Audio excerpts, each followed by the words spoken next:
Now let's begin. The rain hammered against Matthew Barber's windshield as he drove through the affluent neighborhood of Riverside Heights at 2 in the morning. The call had come 20 minutes ago, a neighbor he'd never met, voice tight with concern. "There's a child outside the Williamson estate. In a box. I think it might be yours." His hands gripped the steering wheel until his knuckles turned white. His daughter, Emma, 6 years old. She was supposed to be staying with her grandmother while Matthew worked a double shift at the hospital. He was a cardiac surgeon, one of the best in the state, but right now his own heart felt like it might give out. He screeched to a halt outside the iron gates of the Williamson mansion, a sprawling Mediterranean-style estate that had been in his late wife's family for 3 generations. The gates were locked, but he could see it from the street, a large cardboard box on the circular driveway, 20 feet from the front door. Matthew vaulted the fence, his 6-foot frame clearing it easily despite the exhaustion weighing him down. He'd been on his feet for 16 hours straight, performing emergency surgeries, saving lives. And while he'd been saving strangers, his daughter had been. He reached the box, and his breath caught. Emma was curled inside, wearing thin pajamas, her blonde hair matted with rain. She was shivering, conscious but glassy-eyed. He scooped her into his arms, and she buried her face in his chest. "Daddy," she whispered, her voice barely audible over the storm. "I've got you, sweetheart. I've got you." The front door opened, flooding the driveway with warm light. Blanca Williamson stood in the doorway, her silver hair immaculate despite the late hour, wearing a silk robe that probably cost more than most people's monthly rent. At 62, she carried herself with the imperious bearing of someone who'd never heard the word no.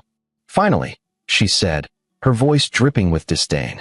"Your mongrel was making such a racket." Matthew's jaw clenched. "You put her outside? In a storm?" Blanca's lips curved into a smirk. She refused to eat her dinner properly. Used her hands like an animal. "I told her civilized people don't behave that way, and if she wanted to act like a stray dog, she could sleep with them." Something cold and sharp crystallized in Matthew's chest. This wasn't the first incident. There had been others over the past year since his wife Claire's death.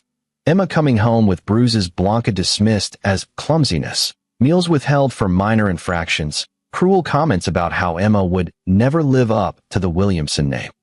He'd tried to be understanding. Grief manifested in different ways, and Blanca had lost her only daughter. But this crossed every line. "She's 6 years old," Matthew said quietly, his voice vibrating with controlled fury. "And she needs discipline. Claire was too soft on her, just like she was too soft choosing you." Blanca's eyes raked over him with contempt. A surgeon? How middle class? Claire could have married Trevor Caldwell. Old money, proper breeding. Instead, she threw herself away on some scholarship boy who performs manual labor for a living. Matthew carried Emma toward his car, her small body still trembling. He paused at the gate and looked back at Blanca, who stood framed in her doorway like a portrait of aristocratic cruelty. "Remember this moment," he whispered to Emma, loud enough for Blanca to hear. "Remember what she did, and remember what comes next."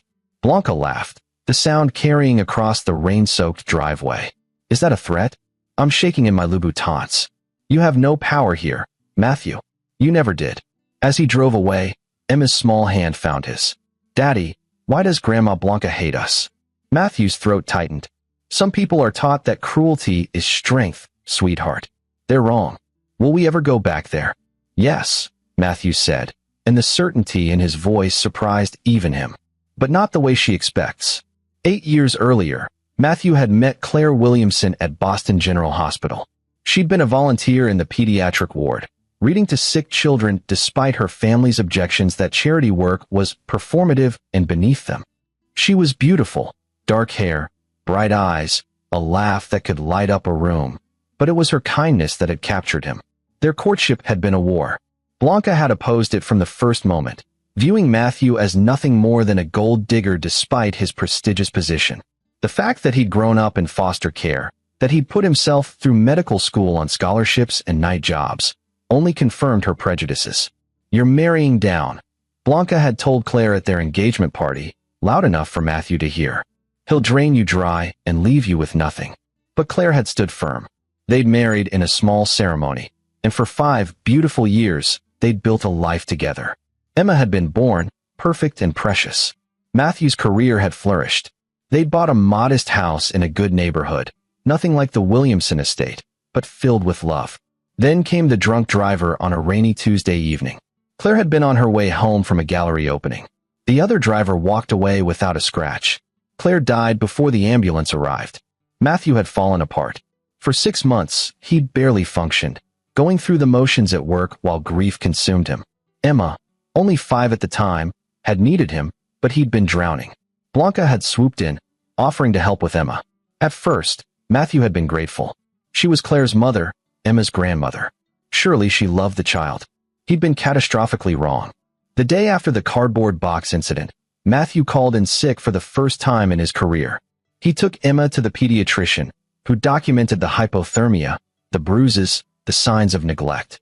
He contacted a family lawyer, a stern woman named Patricia Spaulding, who listened to his story with mounting outrage. "You could press charges," Patricia said. "Child endangerment, possible abuse. Would it stick?" Patricia's hesitation told him everything.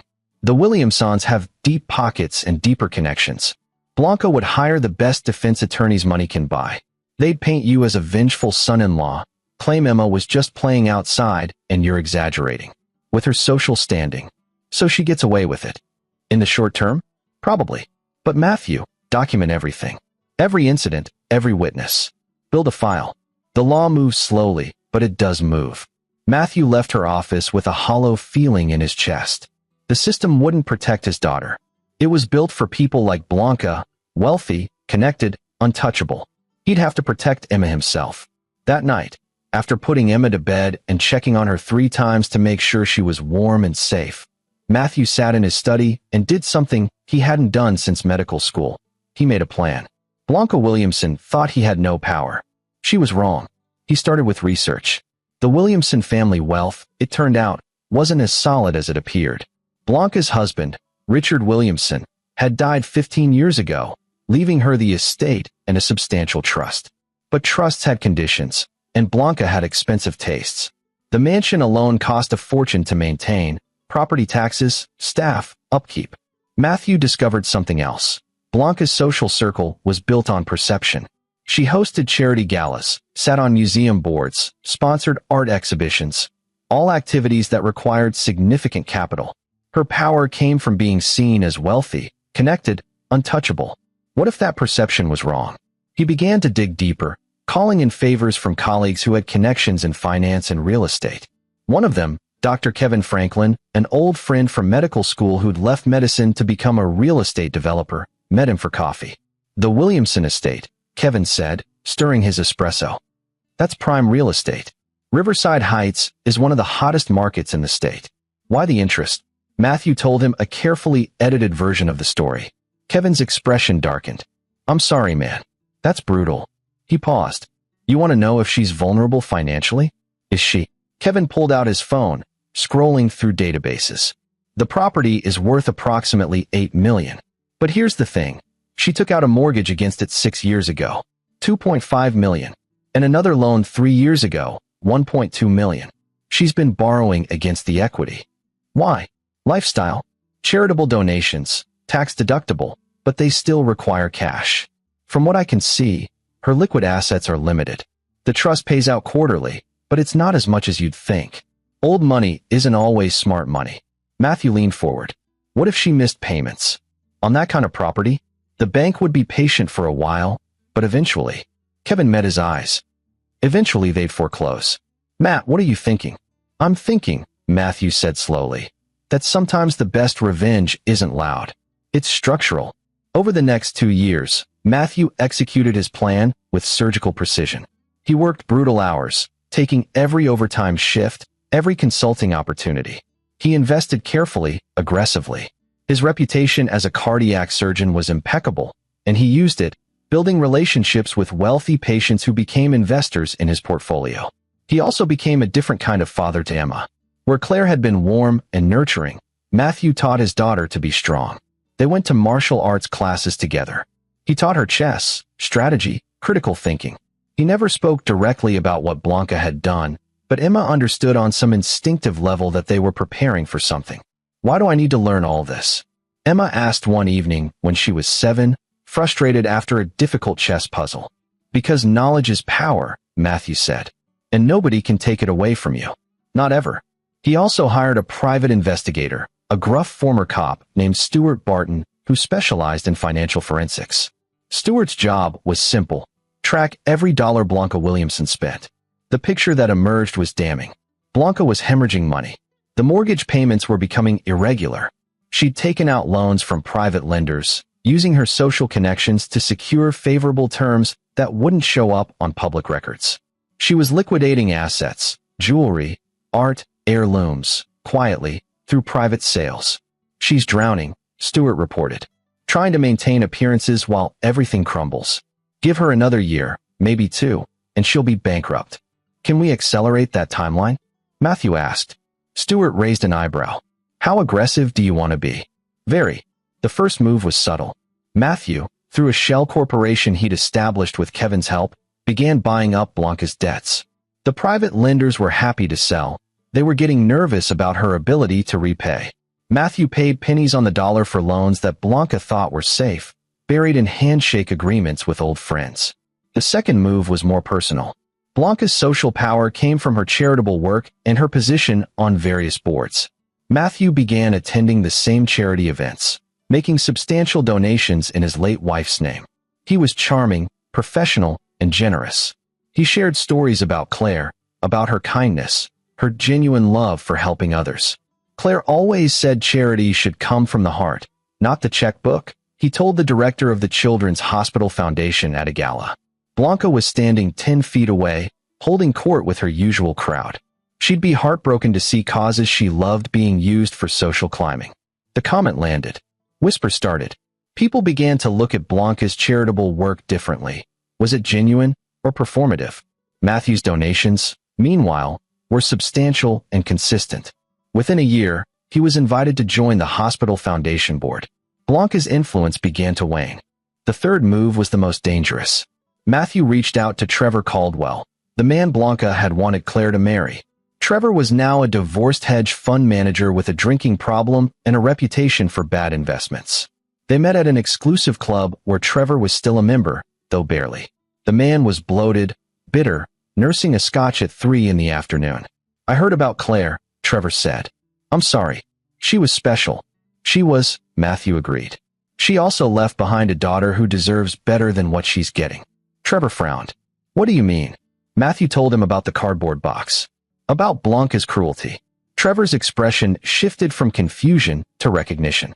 That's Blanca, he said quietly. She's always been like that. Vicious. Claire used to protect me from her when we were dating. I wasn't good enough, either, despite my family's money. When Claire chose you, Blanca wrote her off as a disappointment.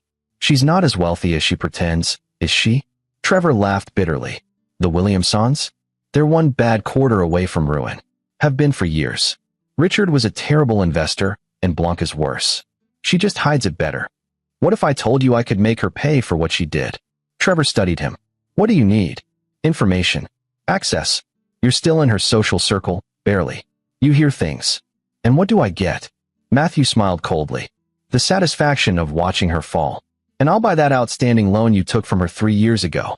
The one she's been using to keep you quiet about her financial problems. Trevor's eyes widened. How did you? I do my research. Yes or no? Trevor raised his glass. To Claire. And to making her mother regret every cruel word. By the time Emma turned 8, Matthew's plan was nearing completion. He'd acquired controlling interest in Blanca's debts. He'd systematically undermined her social standing. He'd documented every missed payment, every loan, every desperate attempt to stay afloat. The Williamson estate's mortgage was in default. The bank had been sending notices for 6 months. Blanca had been stalling, using her connections to buy time, but time was running out.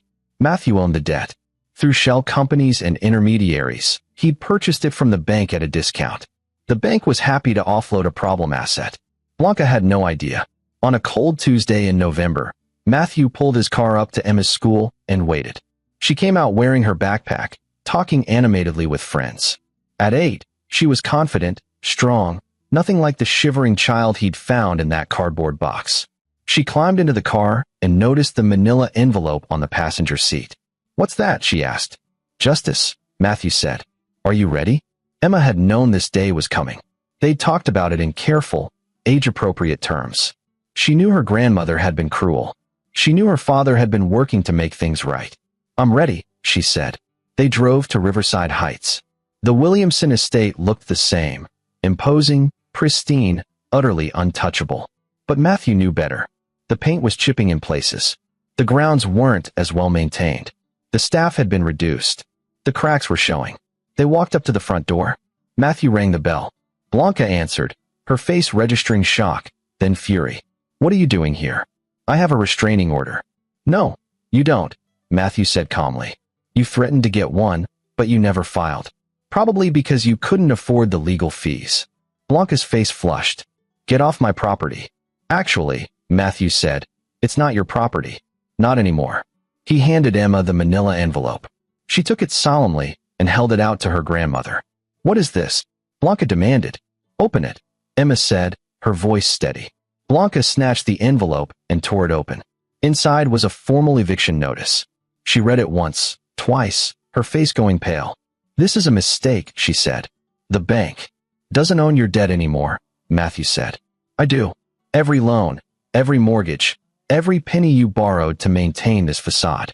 I bought it all, and now I'm calling it due." Blanca's hands shook. "This is illegal. I'll sue you for what? Collecting on legally acquired debts? I've done everything by the book, Blanca. My lawyers have checked every detail. You have 30 days to vacate the premises. You can't do this." Blanca's composure finally cracked. "This house has been in my family for 3 generations. And you lost it," Matthew said quietly.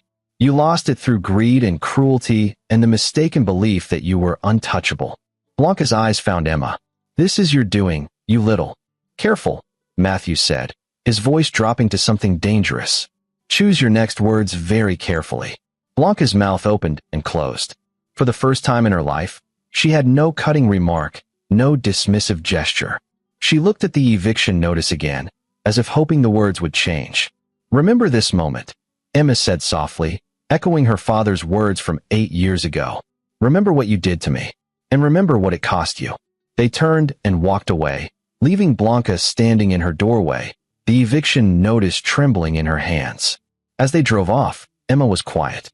Matthew glanced at her. "How do you feel?" "I thought I'd feel happy," she said. "But I just feel sad. For her." Matthew pulled over and looked at his daughter. "That's because you're a good person, Emma. Better than she ever was. But don't mistake sadness for weakness. What we did was necessary." "I know," Emma said. "She needed to learn that actions have consequences." "Exactly." They drove home, and for the first time in 8 years, Matthew felt like he could breathe. But Blanca Williamson wasn't finished. She'd built her life on manipulation and connections, and she unleashed everything she had left. She called in favors, contacted old friends, spread rumors. Within a week, Matthew started receiving calls from hospital administration. Complaints had been filed, anonymous, but numerous. Questions about his professional conduct, his ethics, whether he was fit to practice medicine. "This is harassment," Matthew told the hospital's chief of staff, Dr. Gilbert Boyd, a man he'd worked with for a decade. "I know," Gilbert said wearily, "and I'm doing what I can to shut it down. But Matthew, some of these complaints are coming from major donors. People with influence. What's going on?" Matthew explained the situation. Gilbert's expression hardened. "Blanca Williamson did that to your daughter?" He was a grandfather himself, and the thought of a child left outside in a storm clearly shook him. "My God, she's trying to destroy my career because I foreclosed on her mansion. Can she?" "Not if I have anything to say about it," Matthew said. "But I need your support." "You have it," Gilbert said immediately. "Document everything. Every complaint, every call. If she wants to play dirty, we'll bury her in paperwork." But Blanca wasn't just targeting Matthew's career. She went after his character. She spread rumors through her social circle. He was an abusive father, a gold digger who'd married Claire for money, a vindictive man using his daughter to settle scores. Some people believed her. Others, who'd watched Matthew's charitable work and dedication over the years, didn't. The community divided. One evening, Matthew came home to find his house vandalized. Someone had spray-painted "child abuser" across his garage door. Emma saw it before he could cover it up. "Is that what people think?" she asked, her voice small. "Some people," Matthew admitted. Your grandmother is spreading lies. Why doesn't anyone stop her? Because lies are easy, and the truth is complicated. But Emma, the truth always wins eventually. You have to trust that. The police investigated but found no leads. Matthew had the garage repainted, installed security cameras, and continued forward. Then Blanca made her biggest mistake. She approached Emma's school, claiming that Matthew was unfit and that she should have custody. She arrived with her lawyer, a slick man named Devin Caldwell, Trevor's cousin, ironically enough, though they'd long since had a falling out, and demanded a meeting with the principal. The principal, a sharp-eyed woman named Carolyn O'Connor, listened to Blanca's accusations. Then she pulled Emma's file, which included the pediatrician's report from 8 years ago, documenting the hypothermia and neglect. Mrs. Williamson, Carolyn said carefully, I'm going to ask you to leave. If you attempt to contact this child again without proper legal authority, I will call the police. Blanca's face turned purple. You can't. I can. And I will. Emma Barber is a happy, healthy, well-adjusted child with an excellent academic record and strong friendships. Dr. Barber is an exemplary parent. You, on the other hand, have a documented history of child endangerment. Now get out of my school. Devin Caldwell tried to argue, but Carolyn cut him off.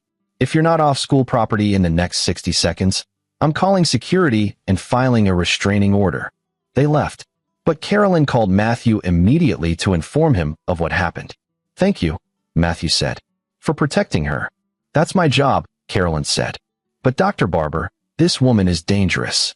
She's desperate, and desperate people do terrible things. Watch her back. She was right. The 30-day eviction period was nearly up. Blanca had filed multiple appeals, all of which had been denied. The legal system, for once, was working exactly as it should.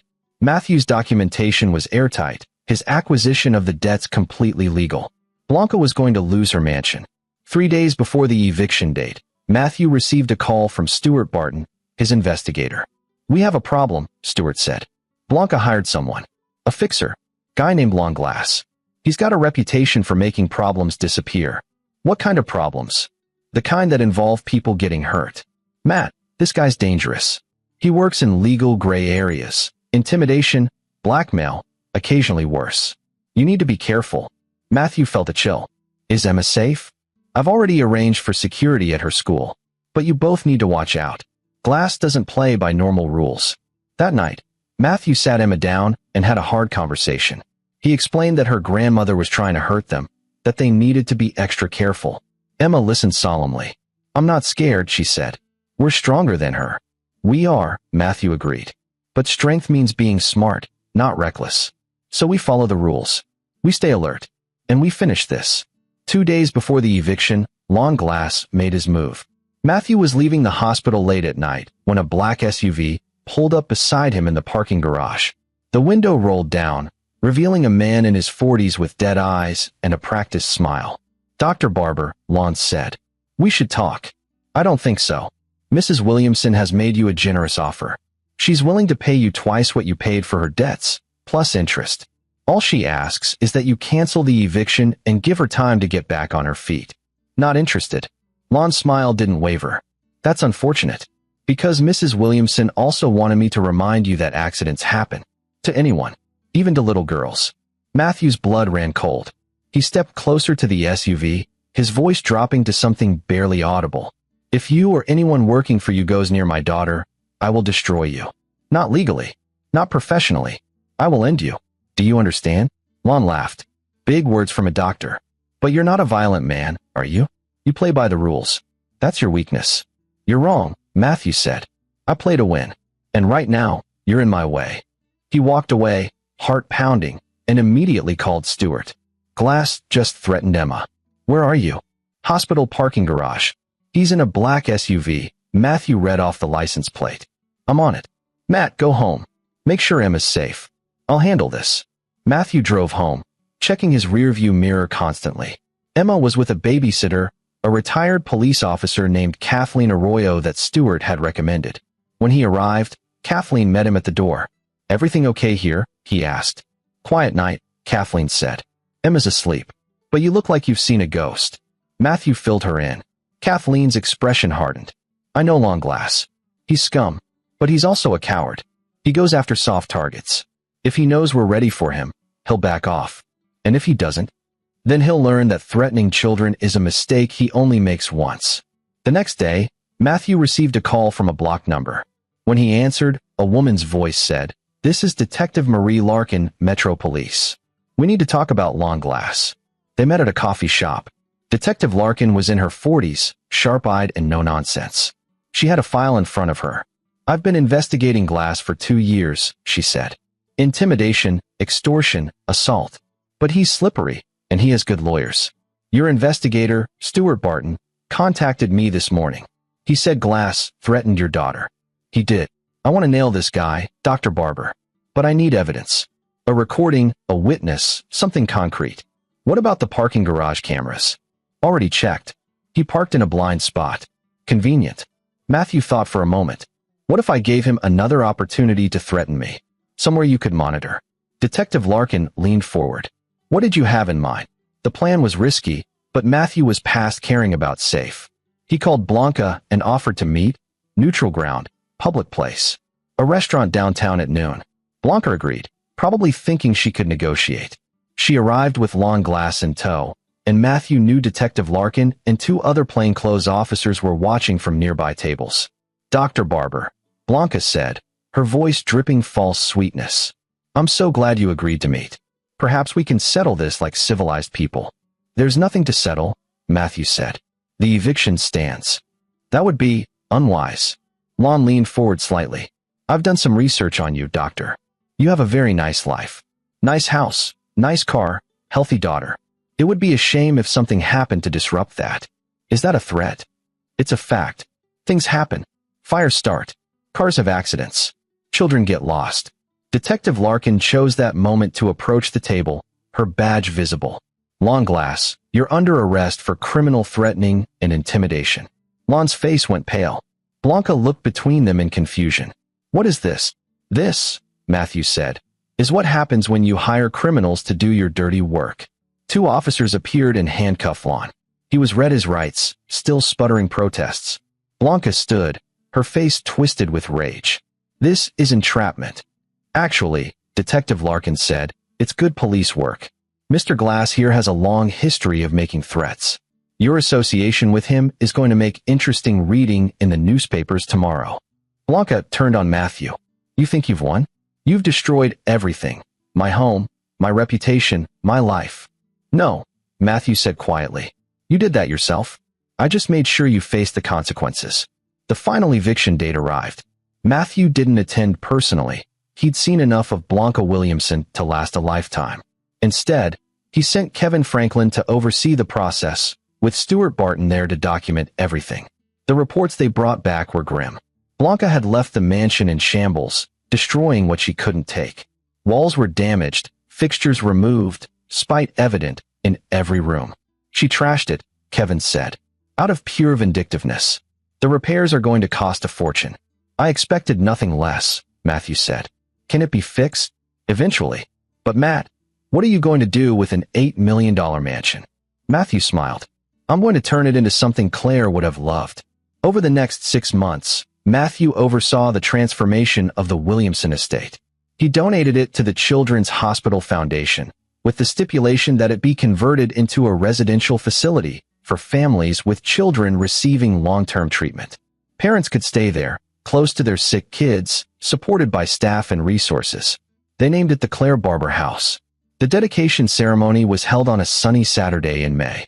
Emma, now 9, stood beside her father as they cut the ribbon. Reporters were there, hospital officials, grateful families. The story had made the news.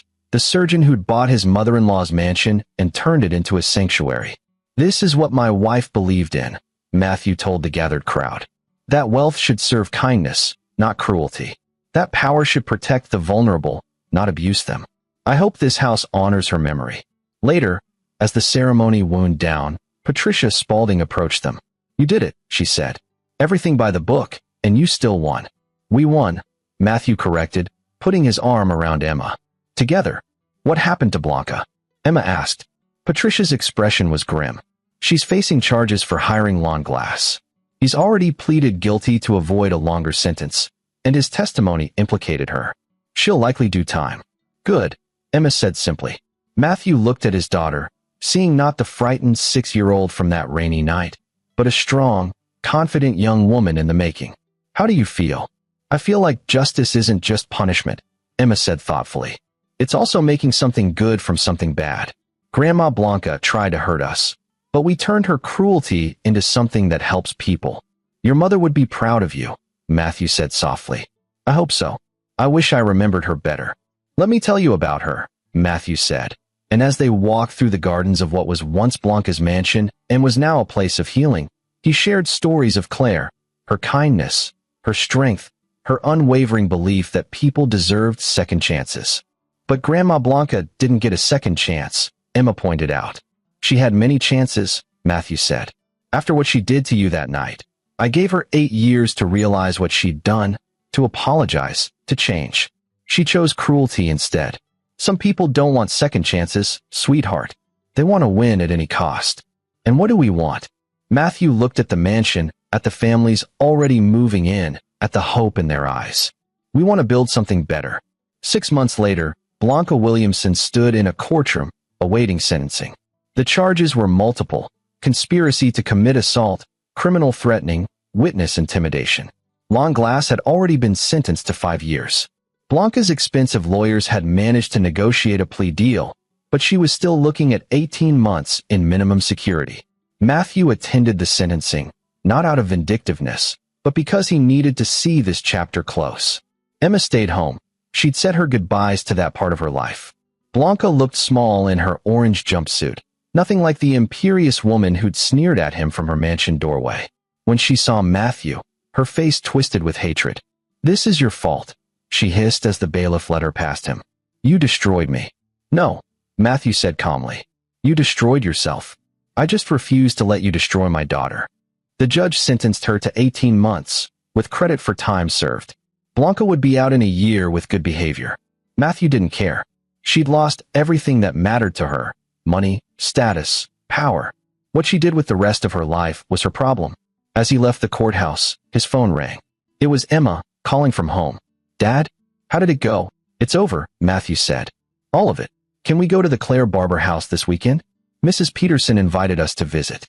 Her son just finished his cancer treatment, and she wanted to thank us. Of course, Matthew said, his heart swelling with pride. We'd be honored. That Saturday, they visited the Claire Barber house. Mrs. Peterson, a tired-looking woman with a resilient smile, greeted them with tears in her eyes. Her son, Tommy, was 7 and bald from chemotherapy, but grinning as he showed Emma his Lego collection. Dr. Barber, Mrs. Peterson said, gripping his hands. This place saved us. When Tommy was diagnosed, we didn't know how we'd manage. The hospital is an hour from our home. I couldn't afford to quit my job, but I couldn't leave him alone. And then we heard about this place. You don't have to thank me, Matthew said. My wife would have done the same thing if she'd been here. This is her dream, really. I just made it happen. She must have been an amazing woman. She was, Matthew said, watching Emma play with Tommy. And she left behind an amazing daughter. Later, as they drove home, Emma was quiet. Finally, she said, Dad, do you think Grandma Blanca will ever understand why she was wrong? I don't know, Matthew admitted. Some people never do. They're so invested in their own righteousness that they can't see the harm they cause. That's sad. It is. But Emma, we can't control what other people learn or don't learn. We can only control ourselves. And we chose to turn something terrible into something beautiful. I'm glad we did. Me too, sweetheart. Me too. 2 years passed. The Claire Barber house flourished, helping dozens of families. Matthew's career continued to thrive. The hospital had dismissed all of Blanca's complaints once the full story came out, and his reputation actually improved. He became known not just as an excellent surgeon, but as a man who stood up for what was right. Emma was 11 now, confident and kind. She volunteered at the Claire Barber house on weekends, reading to the younger children, much like her mother had done at the hospital all those years ago. Blanca had been released from prison after serving her full sentence. Matthew heard through Trevor Caldwell that she'd moved to Florida, living in a modest condo paid for by the remnants of her trust. She'd lost everything: her mansion, her social standing, her freedom. Trevor reported that she was bitter, angry, still blaming Matthew for her downfall. She hasn't learned anything, Trevor said over coffee one afternoon. They'd become unlikely friends over the years, bound by their shared history with the Williamsons. She still thinks she was the victim. That's her choice, Matthew said. I've moved on. Have you? Trevor asked. Because I know you, Matt. You spent 8 years planning revenge. That's a long time to carry that weight. Matthew considered the question. I don't regret what I did. But you're right, it was heavy. Carrying that plan, that anger, for so long. It changed me. For better or worse? Both, probably. I'm harder now. Less trusting. But I'm also more present for Emma. More aware of what really matters. Trevor raised his glass. To complicated legacies. To moving forward, Matthew countered. They drank. That evening, Matthew came home to find Emma in the study, looking at old photos of Claire. She did this sometimes, trying to connect with the mother she barely remembered. Tell me about her, Emma said. Not the big stories. The small things. Matthew sat beside her. She hummed when she cooked. Off-key, but she didn't care. She loved thunderstorms, said they made the world feel alive. She couldn't parallel park to save her life, but she'd never admit it. He smiled at the memories. She believed in people, sometimes too much. She thought everyone deserved kindness, even when they didn't earn it. Is that why she married you? Emma teased. Probably, Matthew laughed. I was a mess when we met. Arrogant, closed off. She saw something in me I didn't see in myself. She'd be proud of what you did, Emma said. With the house, I mean. Not the revenge part. She probably wouldn't like that. But the house. You're probably right, Matthew admitted. Your mother believed in redemption, in second chances. I believed in justice. Can't they be the same thing? Matthew looked at his daughter, wise beyond her years. Sometimes, when justice creates something better. But revenge without purpose is just cruelty. We had to make sure our actions built something, not just destroyed. Emma nodded, understanding in her eyes. The Claire Barber house is the proof that we did it right. No, Matthew said. You're the proof. You're strong and kind and brave. You didn't let what your grandmother did make you bitter. That's the real victory. Emma hugged him. I had a good teacher. On the 8th anniversary of the cardboard box incident, Matthew and Emma returned to Riverside Heights. Not to the Claire Barber house. That had its own life now, its own story. They went to the public park nearby, a place where Claire used to take Emma when she was a baby. They sat on a bench overlooking the pond. Emma was almost 13, poised on the edge of adolescence, no longer the little girl who'd shivered in a cardboard box. Do you remember that night? Matthew asked. Really remember it. I remember being cold, Emma said, and scared. I remember thinking Grandma must be right, that I was bad somehow. Then you came, and you told me to remember. Do you regret it? The years of planning, the revenge, all of it. Emma thought for a long moment. No, but Dad, can I tell you something? Always. I forgave Grandma Blanca. Not for her. For me. Carrying anger would have made me like her, and I don't want that. Matthew felt his throat tighten with emotion. When did you decide this? A while ago. I was reading about Mom, her volunteer work, her philosophy. She believed in forgiveness. Not forgetting, but forgiving. So I did. That's very mature of you. But Dad, Emma continued, forgiving her doesn't mean what you did was wrong. She needed consequences. People who hurt others need to face justice. But I don't need to hate her to know she was wrong. Matthew pulled his daughter close. How did you get so wise? Good genes, Emma said, making him laugh. And a dad who taught me that strength isn't about hurting people. It's about protecting them. They sat in comfortable silence, watching the ducks on the pond. Finally, Emma said, Are you ready to move on? Really move on? I think so, Matthew said. The plan consumed me for so long. But it's done now. Blanca faced justice. The house honors your mother. And you're thriving. What else is there? Living, Emma said simply. Just living. Building new things instead of fixing old things. You're right, Matthew said. He stood, offering his hand. Come on, let's go home. As they walked back to the car, Emma said, Dad? Thank you. For what? For fighting for me. For showing me that I mattered. That night, in the cardboard box, I thought maybe Grandma was right. Maybe I deserved it. But you showed me different. You showed me I was worth protecting. Matthew stopped walking and knelt down so he was eye level with his daughter. Emma Barber, you listen to me. You have always been worth protecting. Worth fighting for. Worth everything. Don't ever forget that. I won't, Emma promised. Because I had you to remind me. They drove home as the sun set over Riverside Heights, leaving behind the mansion that had once symbolized power and privilege, but now stood as a testament to compassion and healing. The Claire Barber house's lights were coming on, welcoming another family in need. Matthew thought about the 8-year journey that had brought them here. The pain, the planning, the careful execution of justice. He'd foreclosed on more than a building. He'd foreclosed on cruelty, on entitled abuse of power, on the idea that wealth placed some people above consequences. But more importantly, he'd built something. A legacy for Claire. A safe place for his daughter to grow into a strong, kind woman. A home for families who needed hope. Blanca had smirked and said, "She's better off with the stray dogs." She'd been wrong about everything. Emma wasn't better off with dogs.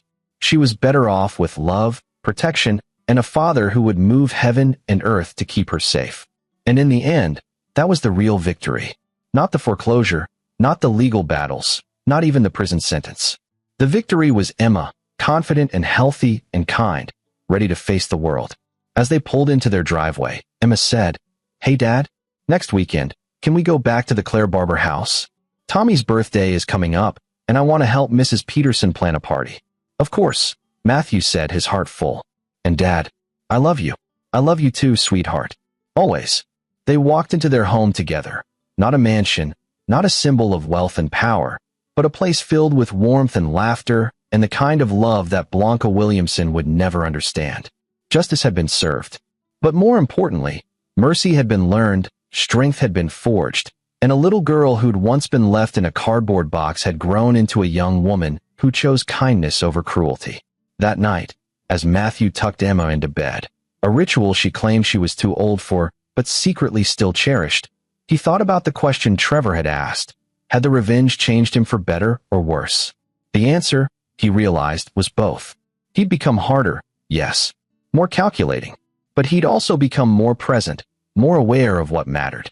He'd learned that justice wasn't just about punishment. It was about protection, about making sure the vulnerable were safe and the powerful were accountable. He'd also learned that true strength wasn't about dominance.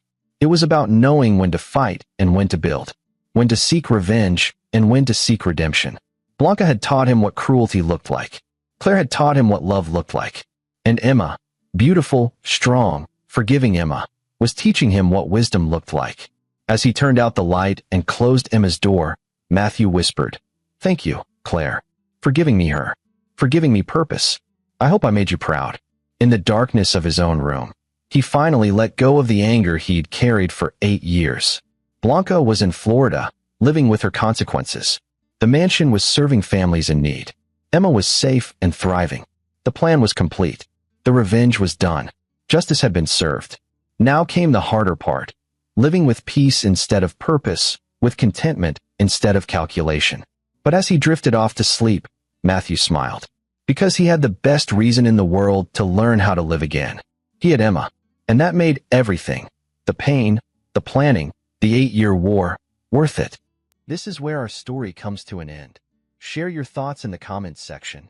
Thanks for your time. If you enjoy this story, please subscribe to this channel.